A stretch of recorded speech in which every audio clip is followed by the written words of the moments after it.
and welcome to another California Guy video with your boy California Guy. What's up, everybody, and welcome to this video. This is my Dawn of Justice video. Spoilers is involved with it, and we're gonna be going in depth with Dawn of Justice. Now, my review of the movie. I give the movie a B. I give the movie a B for the simple fact that the movie had its flaws. Um, the Batman parts were pretty decent. The movie starts off. Okay, we'll give you a breakdown of the movie. The movie's about Superman and Batman. It kind of follows up from Man of Steel 1. And so it's really, you're seeing it through the eyes of Bruce Wayne. So they give you a origin of Batman, of course, his parents being killed. This version to try to separate from the Nolan version and even the show Gotham. They try to separate the origins a little bit, and then from that point on, you see it in a modern day where Bruce is looking at um, the fight between Zod and Superman, and all the shit that happened in Man of Steel. And so Bruce gets mad, of course. The people know from the trailers, and this launches up into their anger. So in the movie, you see it from both point of view. You see that on one hand, Superman is hated by the world. Some people like him, some people hate him. It starts off with Lex Luthor, which he's not really explained well. He's just evil, played by Jesse Eisenberg. Um, it's just the movie was a mixed bag, as the code. Everything kind of was placed. If anybody has a familiarity with Superman and Batman and the incarnations of the characters, the various cartoons and comic books or specials, this movie kind of seemed like it seemed like that was the path that they decided to take. Now, Eisenberg, his Lex was weak. I'm just going to come right out with it. Ben Affleck's Batman was decent. Superman, Cavill Superman suffered. Wonder Woman, she shined a little bit more in the movie. And Batman, the plot basically was okay. Superman was, people don't like him. Some people do. Lex is trying to frame Superman and make him look bad. Discovering kryptonite, um, things of that nature. You have this KG Beast is in there, the Russian guy. If anybody's familiar with Batman comic books, so they give you the Batman angle with Gotham, and then you get the Metropolis angle with Superman. A lot of scenes took place with. They really didn't interact with each other as much as I expected them to be. The movie was a decent movie. It was a great action movie. They had great sequences. Um, it had the Age of Ultron feel to me. And if anybody followed my reviews with Age of Ultron, it's just was a lot of different setups, the Easter eggs. They put too many things in the movie. They should have narrowed it down. I wish I would have seen more of Bruce and Clark's interactions with each other. This version of Batman was terrifying. By the way, it was more of a terrifying Batman. This version of Batman has been around for over 20 years. He's like, he's been in the game for a long time. Some parts kind of puzzled me a little bit. That's why I'm waiting for a director's cut. I wish that they would have established in the movie that Superman was not really aware of Batman. That was the weird part. He's been in Metropolis operating for 18 months, or almost 2 years, and he's never heard of Batman before. Or he just now discovering that this Batman has been doing all this stuff in Gotham City when they're cities apart from each other. So that was the part that I really didn't understand. But WB, you need to release that director's cut. It's almost like Age of Ultron, almost, where all the scenes getting split, splattered together, and placed together in one swoop, and it kind of confuses the story. But you see a lot of stuff with Bruce's point of view. Bruce is on this mission to find out what's really going on with LexCorp and the dirty bomb that's coming to Gotham City, and then same thing with Lois and Clark. Basically, Clark is after the story with the Batman, but then Lois is intertwined. All this leads to Lex Luthor. Basically, all things lead to Luthor with the dirty bomb and all the setups is all his machinations. It's not really explained, and some things are not really explained, but you get a explanation with some things.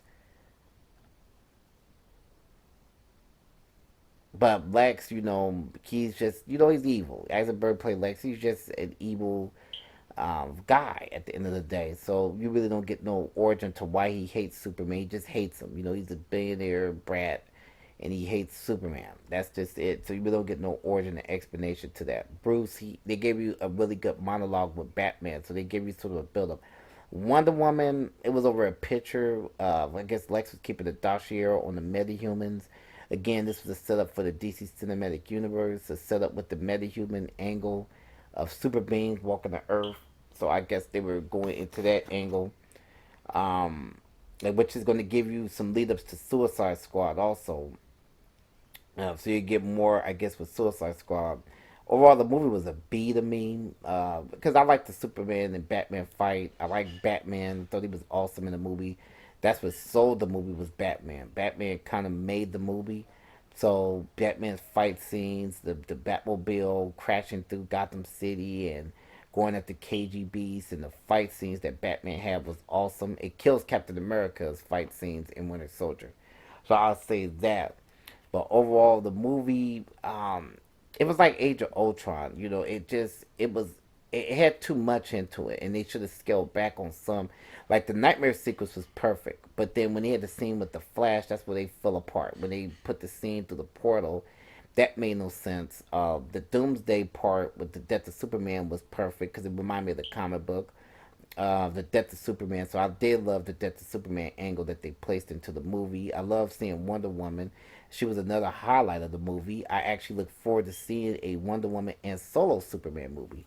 I mean, solo Batman movie. Actually, I'm looking forward to seeing three solo movies. Maybe another Man of Steel, another Batman movie with Ben Affleck and Wonder Woman. I just think that at the end of the day, Snyder and WB does not know how to put the characters together. They don't know how to use them. Kind of like, I hate to say this, they don't have a director that could kind of put the characters in a team up mode. They made Batman seem like he was just an asshole through the whole movie, and then the scene where he's gonna kill Superman. He says, "Well, Martha," but he said, "Well, he thinks about his own mother." So after trying to commit murder against Superman, Batman is like, "Oh, he's real understanding," and then they team up. That part to me, people, Snyder has to explain that part in the director's cut. That's why I'm a big advocate for the director's cut of Dawn of Justice at this point, because a lot of stuff there seemed disjointed. A lot of scenes they kept going into dream sequences. They kept going into scenes with Bruce. 1 minute when they're going deep into Superman's story, it goes into Batman's story, and then Batman, Bruce Wayne's personality and him being angry. So they try to sell you on the Batman more so. This movie was really, if you're a Superman fan, let me put it this way: if you're a diehard Superman fan, you're going to be disappointed. The Superman family suffered. Jimmy Olsen was shot in his head. They showed the Deadly Planet, yes, with Perry White and the character of Jenny and Lois and Clark, but it's like they took a backseat to Batman and Alfred and other machinations with Lex Luthor. It was almost like Batman was going against Lex. It's almost like he was the one dealing with Lex more than Superman. Superman just was getting thrashed, and he's feeling mopey, and the movie was decent, but the angle. I just wish Superman would have been used a little bit better. Me, I'm a fan of Superman and Batman. I'm a fan of both characters, and I've read Superman, Batman for. I love Batman more than Superman. Don't get it twisted. I love Batman more than him, but Superman. Me reading Superman for 20 years. I've been reading his comics for 20 years, but been a fan of the character since I was little. He certainly suffered. They didn't show enough of Metropolis to me. They should have sold Superman have more interaction with Lex Luthor. That's what I kind of expected, but they kind of didn't utilize that. I thought that was a missed opportunity. This movie was a setup for the Justice League at the end of the day.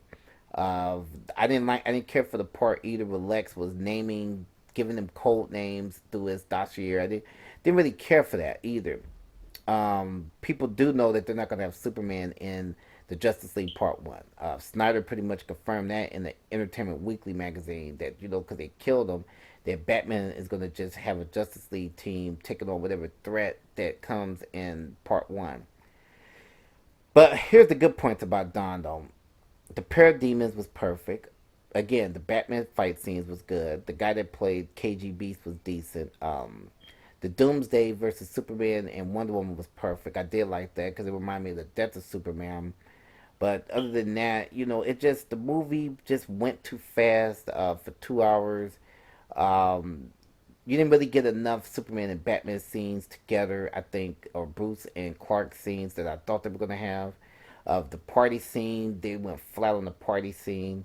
Um, it just showed Batman as being the aggressor and more of almost in a villain state than anything else. So it's like Batman was the really, really horrible guy in the whole movie, even though he was the coolest. The coolest character became kind of the meanest character at the same time. I wish Batman would have had the redemption part with Superman kind of early on, and then maybe they could have stopped Lex, and maybe Lex they could have stopped the machinations of Lex Luthor. But again, the Superman. I think that Snyder really wanted a Batman movie because again, Batman's getting the solo. Batman and Wonder Woman is getting the solo at the end of the day. I see that the reviews were bad for the movie, even though the movie made 474. Um, I don't know. I know some of the sources they took from. Some sources they took from was Dark Knight Returns. That version of that Batman they've taken from that, where Batman was more brutal and more hardcore and seasoned, and then they took a lot from the animated Superman, the Batman, with Superman and Batman teamed up. It was kind of the same plot with Lex was controlling Superman to fight Batman with Gotham villains. If people want to check that out, the Batman, and they took from Kids WB World's Finest.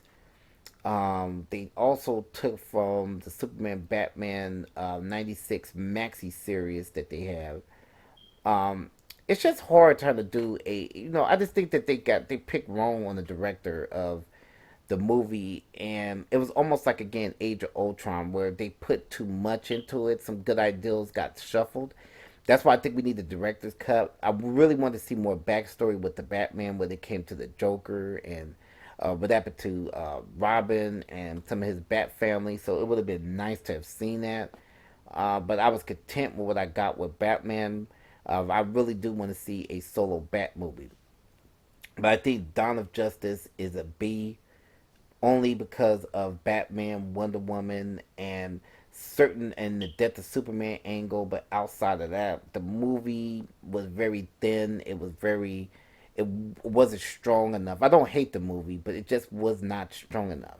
I think that Snyder and them should have put more into it. They should have utilized Superman a lot better than they've done and making Superman seem like he's this, I'm feeling sorry for myself guy.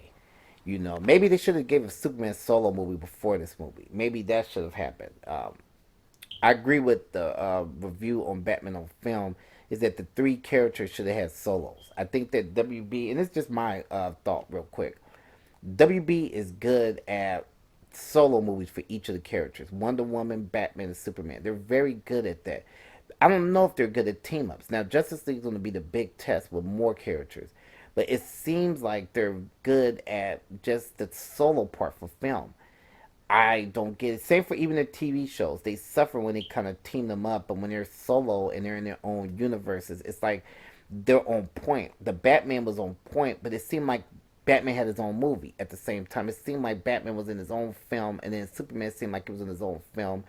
Wonder Woman seemed like she had her own agenda, so it seemed like each character had their own films going on in this one film.